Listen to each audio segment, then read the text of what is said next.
My name is Laura Winslow, and I've been a meteorologist for nearly 10 years. I've studied storms, cyclones, and climate models my entire career, but nothing prepared me for what I saw the night my own forecast turned on me. I wasn't supposed to survive, but I did.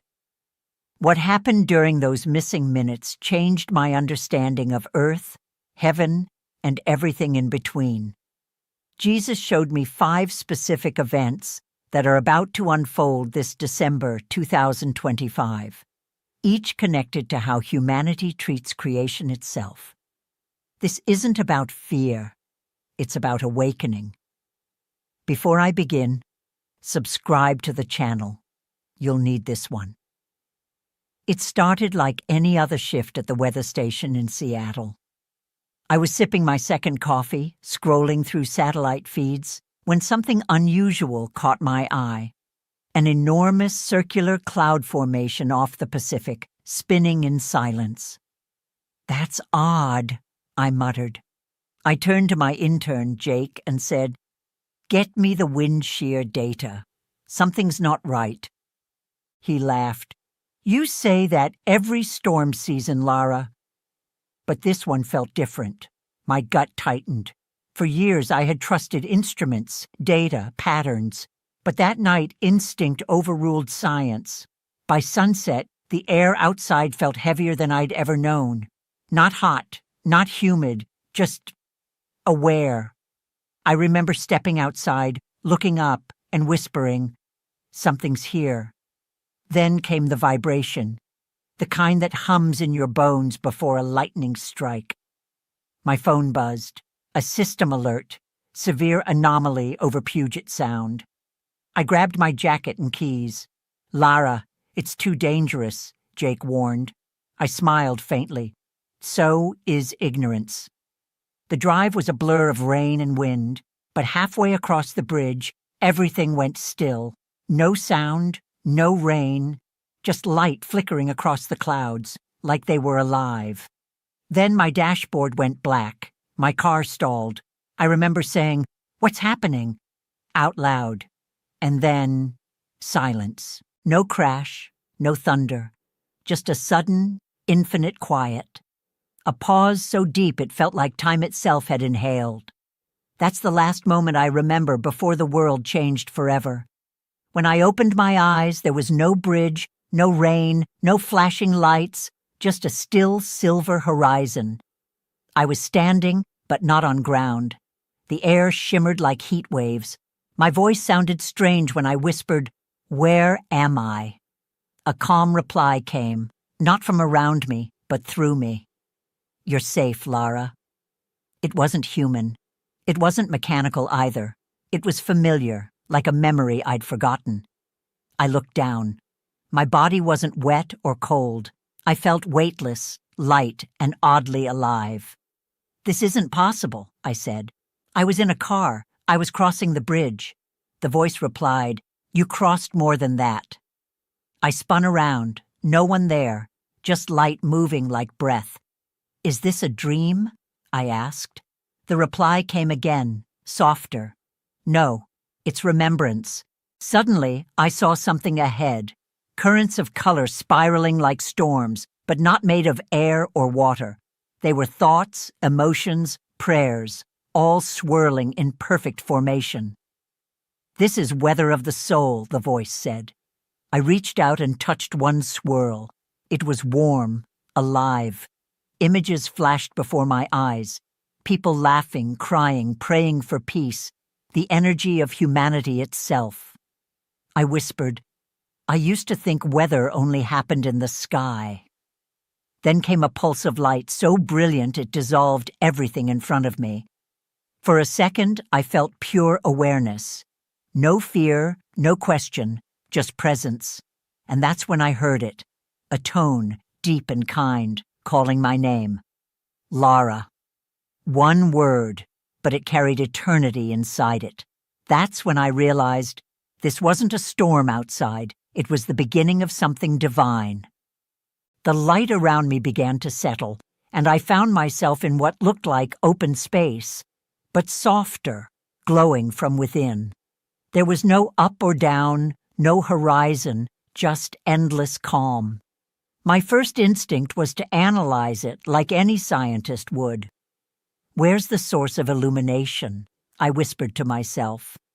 Then a presence approached, not walking but flowing. It felt like warmth, understanding, and gravity all at once. Before I could speak, the presence said, "You study patterns, Lara, but do you feel them?" That voice, it was like being remembered by someone who had known me forever. "I don't understand," I replied. "What is this place?" The answer was not in words, but in vision. Around me, I saw layers of atmosphere folding, each layer revealing something deeper than physics. I could see music moving through light, prayers shaping clouds, kindness rippling through the wind. Then the voice spoke again. "Earth listens to hearts before it listens to science." I wanted to argue. Years of meteorological training screamed for logic. But instead, I felt my resistance melting. I saw the world not as maps or data points, but as a living organism breathing in rhythm with us. And then, a silence thicker than any I've known filled the air. I turned toward it and saw the outline of a figure radiating light so gentle it made me tremble. He didn't announce himself. I just knew. Jesus. My knees didn't buckle, but my soul did. He smiled, not a smile of grandeur, but of pure understanding. "Don't be afraid," he said. "You've watched the skies for years. Tonight, they watched you." And everything inside me went completely still.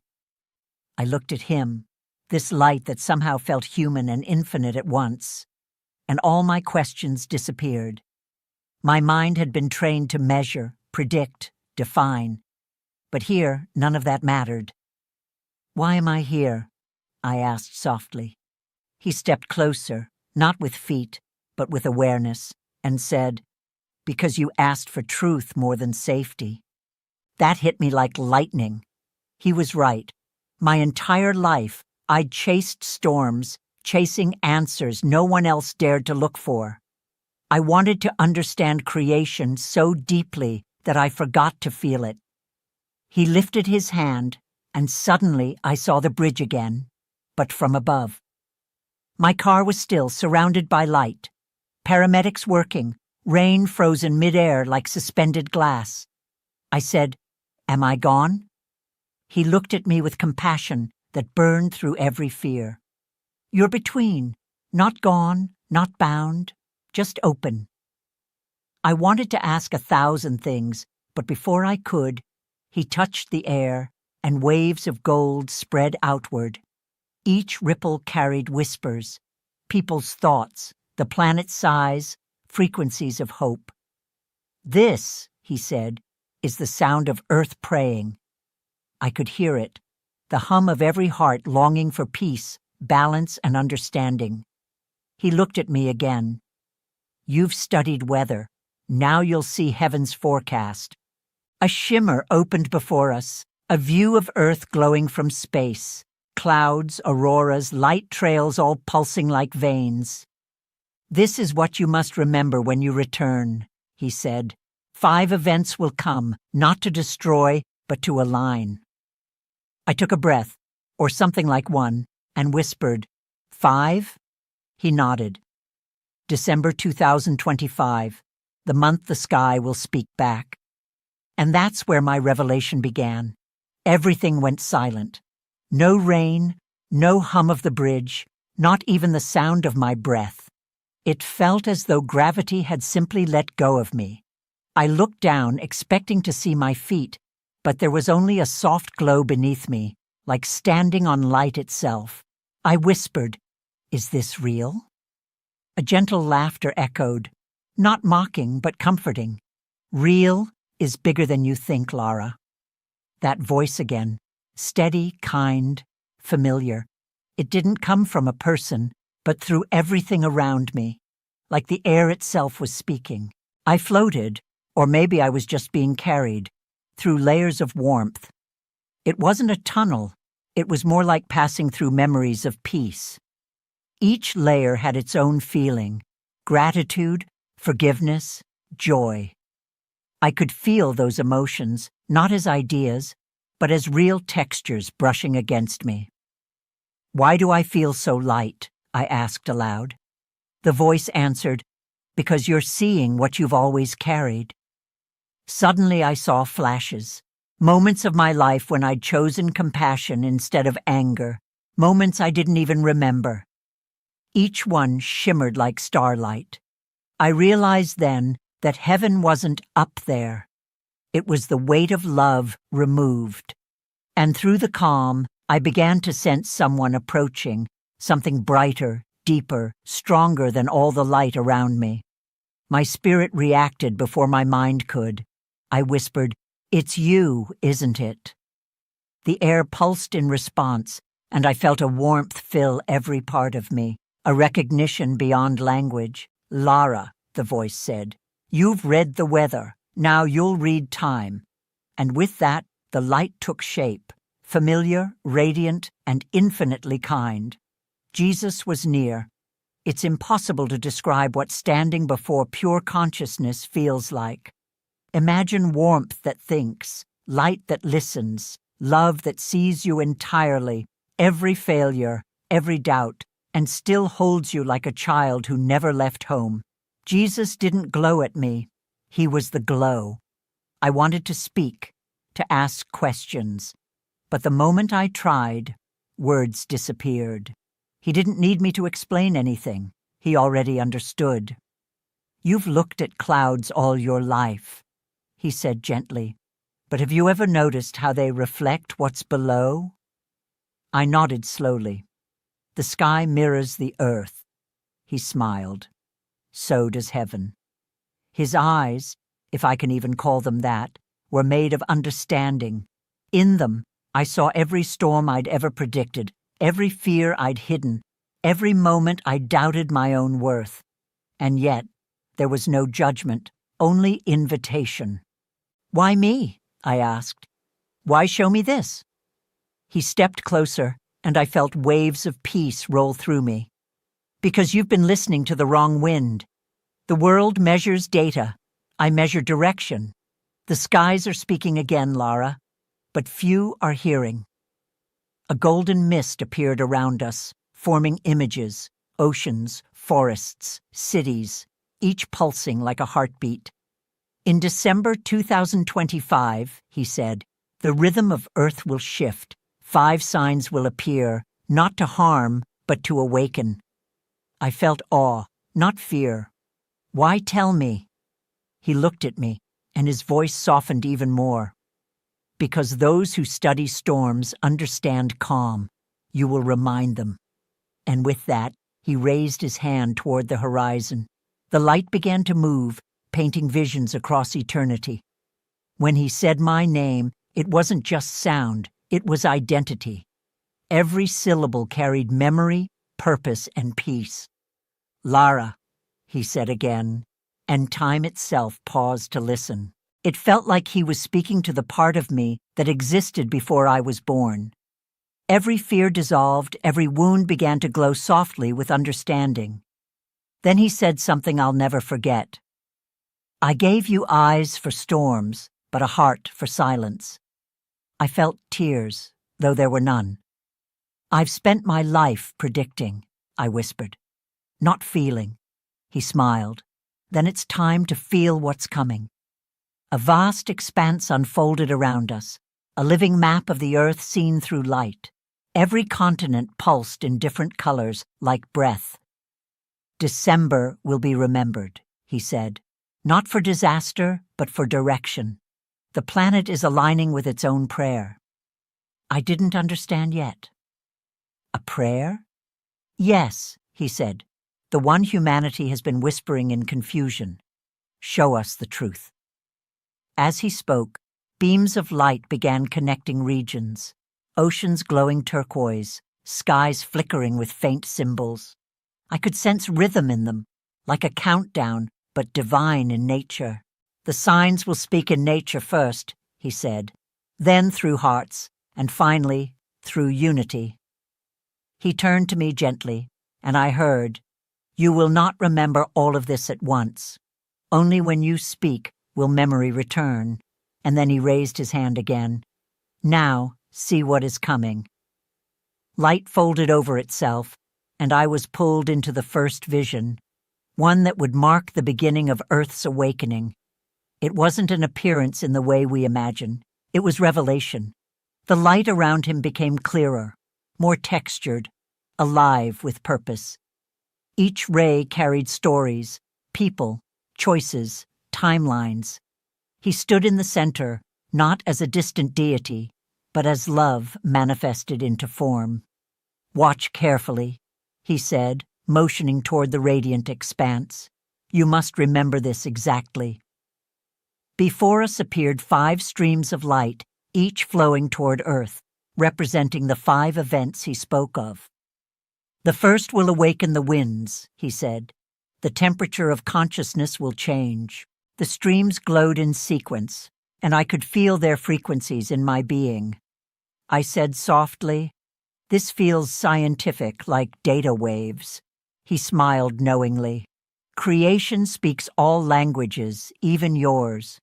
The streams transformed into images, oceans, sky currents, human faces lifted toward the stars. "Each event," he explained, "is not punishment, but correction. When hearts are still, nature follows." I watched as the light entered the planet. Where gratitude existed, the glow strengthened. Where fear ruled, the light struggled. "Can it be stopped?" I asked. He shook his head gently. "It doesn't need to be stopped. It needs to be understood." There was no fear in his tone, only deep assurance. I realized in that moment how much humanity had misunderstood prophecy. It wasn't about doom, it was about synchronization. He looked at me again, and the radiance around him pulsed with compassion. "Tell them, the sky isn't angry, it's answering." And then, with a sweep of his hand, he drew back the curtain of light. The first vision began to take form, the great temperature shift, the first of 5 divine events soon to come. The light rippled, and suddenly I was standing above the earth, looking down on swirling clouds and glowing continents. Jesus stood beside me, not separate from the world, but woven into it. He lifted his hand, and I saw heat patterns shifting across the globe. But this wasn't just climate, it was consciousness. "What you call temperature," he said, "is also vibration." The world below began to shimmer in waves of gold and blue. Where people were calm, the air softened. Where fear spread, the atmosphere thickened. "December will bring warmth where cold should be," he explained, "and cold where warmth has always lived. Not to confuse, but to correct." I saw people stepping outside, stunned by the weather's strange kindness, snow falling in deserts, gentle rains where drought had ruled for years. Nature itself seemed to sigh in relief. Then Jesus pointed to a small village. "Look closely." A child knelt in the dirt, hands cupped, catching the first rain in years. His smile alone lit the clouds. "When gratitude meets the elements," Jesus said, "healing begins." I felt tears press behind my eyes. "So this is mercy," I whispered. He nodded. "The planet is not punishing, it's balancing." The vision faded into white mist, and I felt his presence move beside me again.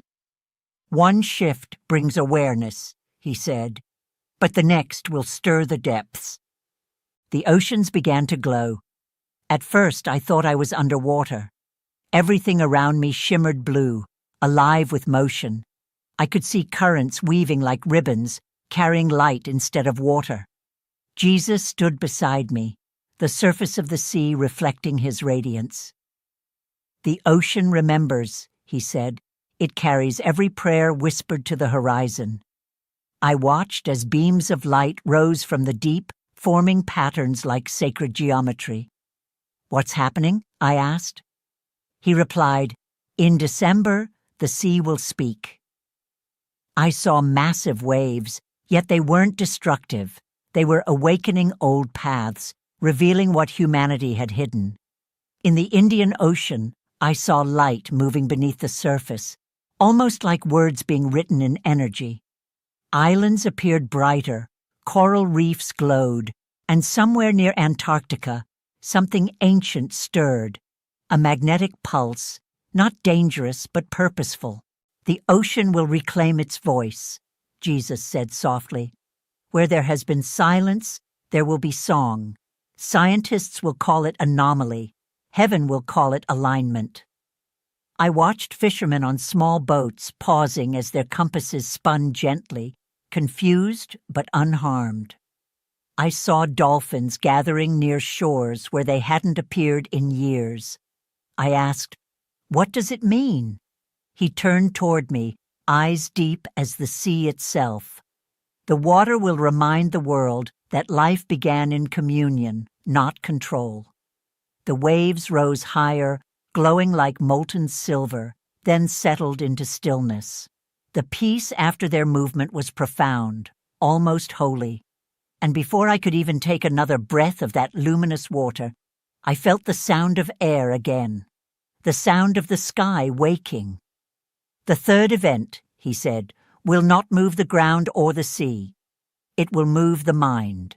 The moment he said it, the ocean faded, and I was suspended high above the earth, where clouds danced like silk threads. A faint vibration filled the air, almost musical. "What is that sound?" I asked. Jesus smiled. "The resonance of awakening." Then I saw it, the sky itself shimmering with waves of color invisible to ordinary sight. Frequencies, tones, lights pulsed across the atmosphere. "It will begin as sound," he said, a hum heard by few, felt by many. In the vision, I watched people around the world pause mid-task. A gardener looked up. A teacher stopped writing. A pilot whispered, "Do you hear that?"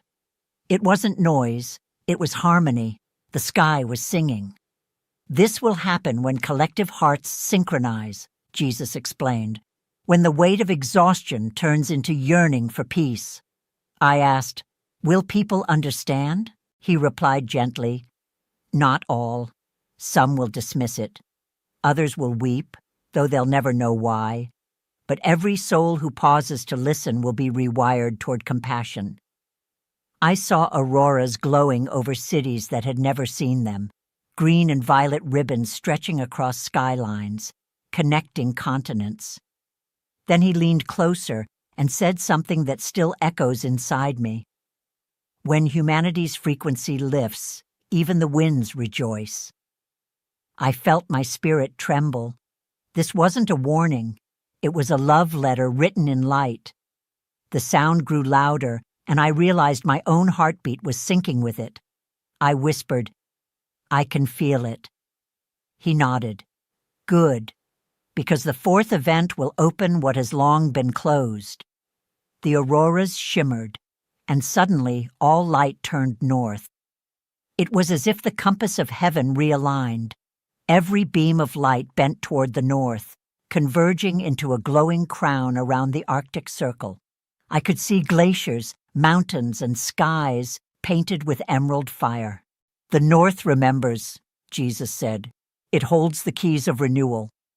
He extended his hand, and I saw deep beneath the ice a pulse of warmth rising, not melting destruction, but melting forgetfulness. Hidden lands began to awaken, ancient energy veins glowing gold under the frozen layers. "What is this?" I asked, stunned. "The heart of the planet," he replied, "dormant for centuries, waiting for balance." Then I saw small communities near the pole, people gathering around fires, unaware that their prayers were igniting something vast. "The meek carry the matches of miracles," he said. Auroras intensified, stretching across continents. I saw Europe bathed in turquoise, America in rose gold, Asia in violet. Scientists tried to explain it, measuring frequencies, predicting magnetic shifts. But Jesus said, They will study the symptom and miss the song. I watched migratory birds change their routes, whales sing deeper tones, and humans awaken from dreams, feeling an unexplainable peace. By December's end, he said, light will linger longer where darkness once ruled. It will not be the end of winter. It will be the beginning of remembrance. I turned to him, overwhelmed. So it's all connected? The warmth, the ocean, the sound, the north, each one?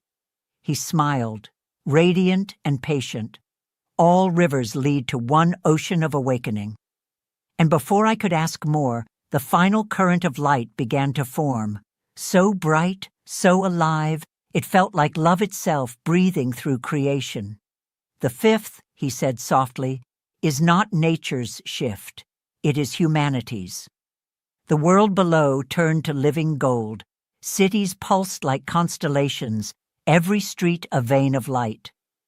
This, Jesus said, is the awakening. I looked closer and saw that the light wasn't electricity.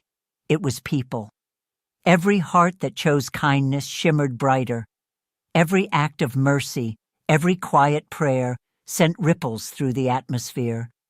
When love multiplies, he continued, the planet's frequency rises faster than any storm. I saw December 2025 like a single heartbeat.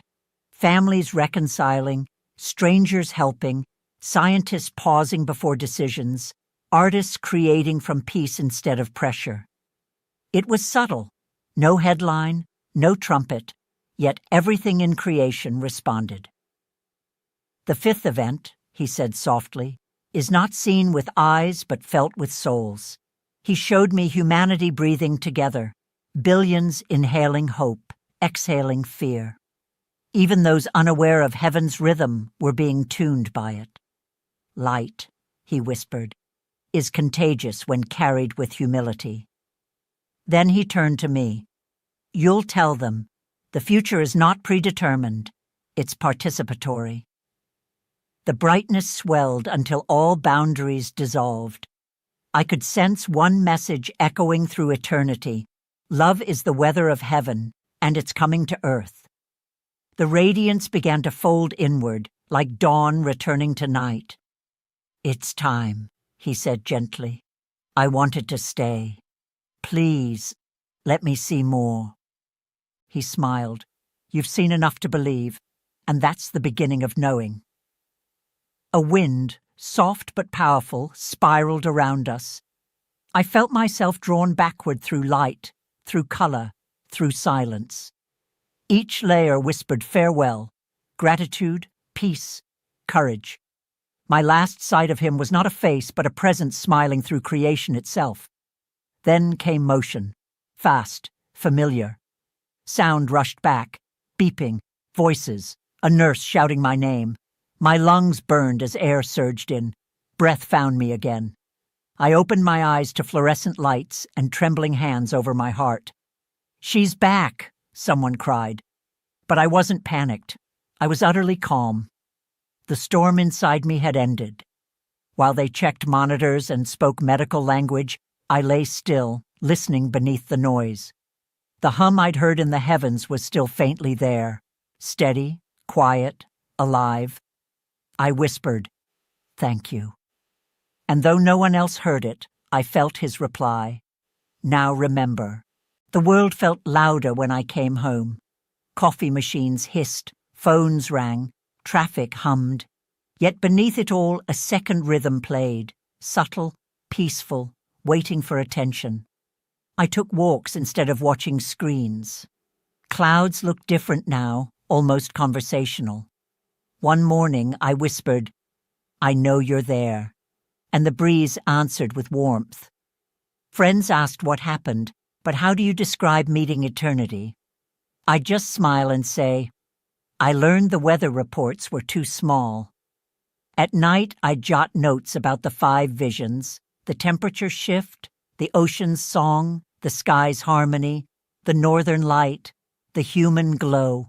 Each one felt less like prophecy and more like invitation, to live gently, listen deeper, and love wider. Days later, I returned to the weather station. The same monitors blinked, yet my perception had changed. I watched pressure systems forming and whispered a quiet prayer for balance. Data had become dialogue. Sometimes when rain begins unexpectedly, I close my eyes and feel it as blessing instead of inconvenience. I think of that child catching drops in his hands. The world hasn't ended. It's beginning again, quietly. And every forecast I deliver now carries a silent footnote in my heart. Heaven is near. Weeks passed, yet what he showed me in that realm began echoing here, subtly but undeniably. December wasn't even near, but the clues were blooming early. One morning, during a live forecast, my radar showed a heat bloom over Alaska, warm currents that shouldn't exist in winter's preparation. The data confused my team, but I remembered the first vision. "It's the temperature shift," I murmured. A few days later, news surfaced about unusual ocean tones being recorded near Madagascar. Long, resonant frequencies scientists called submarine song anomalies. I smiled quietly. The second vision had arrived. Then, reports of a soft hum sweeping through cities, recorded by devices, felt by hearts. "The sky's hidden song," I whispered to myself. Pilots heard it. Meditating monks felt it. Even pets grew calm during those vibrations. And in the far north, photos everywhere, auroras bursting in colors never documented before, crimson with gold edges. Journalists labeled it the Arctic miracle. I just looked up and whispered, "The fourth one." Finally, I began to notice people, ordinary people, acting differently. Quieter, kinder, more aware, traffic arguments turning into laughter, strangers offering help without thought. The fifth event wasn't waiting. It had begun within. The news still spun stories of chaos, but behind it I sensed harmony growing stronger. It wasn't noise, it was awakening. That's when I knew prophecy doesn't predict, it prepares, and it was time for me to speak. I hesitated before writing this letter. How do you tell the world that heaven speaks in weather patterns?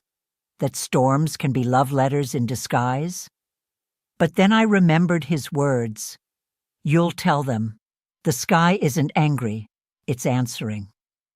So here I am, writing to whoever finds this story. If you're listening, this isn't about fear. It's not about destruction or signs of the end. It's about correction, about remembering that creation still responds to kindness, to thought, to prayer. The 5 events aren't punishments, they're alignments. Nature and spirit moving back into rhythm. When you see the climate shift strangely this December, pause. Don't panic. Pray. When you hear the low hum in the sky, don't run inside. Listen. When lights dance in the northern sky, step out and breathe. Whisper thanks. Gratitude tunes your spirit to the same frequency as heaven. I've learned that the smallest act of love carries more charge than 1,000 storms, and that every gentle choice you make, holding a door, forgiving someone, smiling despite worry, stabilizes the atmosphere of the world. We're not observers in this forecast. We're participants. So when December comes, remember, the elements are mirrors. They're not reacting against us. They're reflecting through us. And the most powerful thing you can do is simple. Stay soft, stay present, stay grateful. Some nights I still wake up with that hum in my ears, a vibration that feels like light remembering me. I don't fear it anymore. It's my reminder. I understand now that I wasn't brought back just to warn. I was sent back to witness the tenderness behind creation, to prove that heaven is not far away. It's intertwined with every inhale. I walk differently now. I look at clouds not as data, but as poetry. I speak slower. I pray without words. Every time rain falls, I smile, whispering, "You're still answering." The message isn't mine alone. It belongs to every person who's ever felt unseen. He wanted me to tell you this. You are part of the design. Your light matters. Your calm changes weather. When people ask if I truly saw Jesus, I tell them this. I didn't see him with my eyes. I saw him with everything that's alive in me. He showed me that December 2025 won't be an ending. It will be a doorway. The month when Earth finally exhales, when the sky, the sea, and the human heart realign. I came back not to impress anyone, but to remind everyone, we're not waiting for miracles. We are the miracles. So if you're reading or hearing my story right now, take a deep breath. Look up. The next time the wind touches your face, remember, it's not random. It's revelation. And that's why I returned. To tell you, heaven has always been closer than the weather. Laura Winslow.